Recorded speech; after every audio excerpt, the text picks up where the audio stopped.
زہرا کی تنہائی۔ زہرا ایک اکیلی لڑکی تھی جو گاؤں کے کونے میں رہتی تھی۔ اس کا گھر جنگل کے قریب تھا۔ ہر شام وہ لالٹین کی روشنی میں چپ چاپ بیٹھی ہوتی۔ گھر میں خاموشی تھی، مگر ہوا میں کچھ عجیب سا تھا۔ گاؤں کے لوگ کہتے تھے کہ جنگل میں کچھ عجیب مخلوق ہے۔ ایک بوڑھی عورت نے زہرا سے کہا، رات کو جنگل کے راستے سے مت گزرنا، وہاں کچھ چھپا ہوتا ہے۔ ایک رات زہرا کنویں سے پانی بھر کے واپس جا رہی تھی۔ راستہ سنسان تھا، چاندنی میں درختوں کے سائے ہل رہے تھے۔ اسے محسوس ہوا جیسے کوئی اسے گھور رہا ہو۔ اچانک ہوا رک گئی اور کسی نے دھیمی آواز میں کہا، زہرا۔ وہ ڈر کر پیچھے مڑی، لیکن وہاں کوئی نہیں تھا۔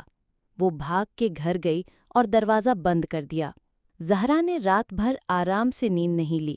وہ کروٹیں بدلتی رہی۔ کھڑکی سے ٹھنڈی ہوا آ رہی تھی، اس کا کمبل خود بخود ہل رہا تھا۔ باہر ایک سایہ جھلکتا تھا جس کی آنکھوں میں روشنی تھی۔ اس رات زہرا نے ایک عجیب خواب دیکھا۔ ایک لمبا نورانی چہرہ، سیاہ لباس، لمبے بال اور آنکھوں میں چمک۔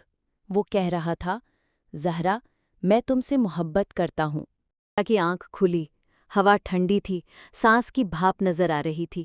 کمبل کوئی چھینچ رہا تھا۔ اس نے جلدی سے اپنا تعویذ تھام لیا۔ زہرا نے فوراً آیت الکرسی پڑھنا شروع کیا۔ ایک چیخ سنائی دی، سایہ پیچھے ہٹا اور دھند میں غائب ہو گیا۔ کمرہ روشن اور پرسکون ہو گیا۔ اگلی رات وہی شخص خواب میں واپس آیا، لیکن اس دفعہ اس کے چہرے پہ غصہ اور آنکھوں میں آگ تھی۔ وہ بولا، زہرا، تم صرف میری ہو۔ بارش اور بجلی سے رات دہل اٹھی۔ زہرا لالٹین کے پاس بیٹھی دعائیں پڑھ رہی تھی۔ دروازہ زور سے ہل رہا تھا۔ اس کا دل کہہ رہا تھا کہ کچھ ہونے والا ہے۔ ابراہیم سامنے آ گیا۔ دروازہ ٹوٹا اور وہ اندر آیا۔ لمبا قد، سیاہ چوگا، چمکتی آنکھیں۔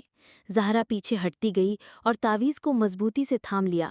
ابراہیم نے ہاتھ بڑھایا، یہ محبت ہے۔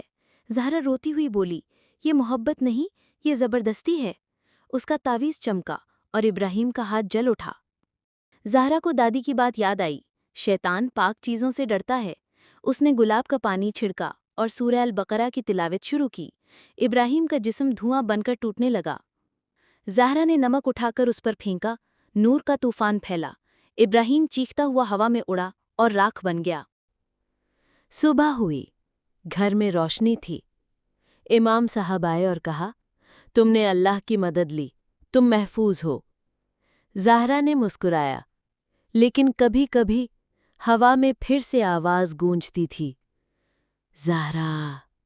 محبت صرف عزت کا نام ہے، زبردستی محبت نہیں ہوتی، وہ صرف جنون ہوتا ہے۔ جو رشتے ایمان اور اخلاق سے بندھے ہوں، وہی اصل محبت ہوتی ہے۔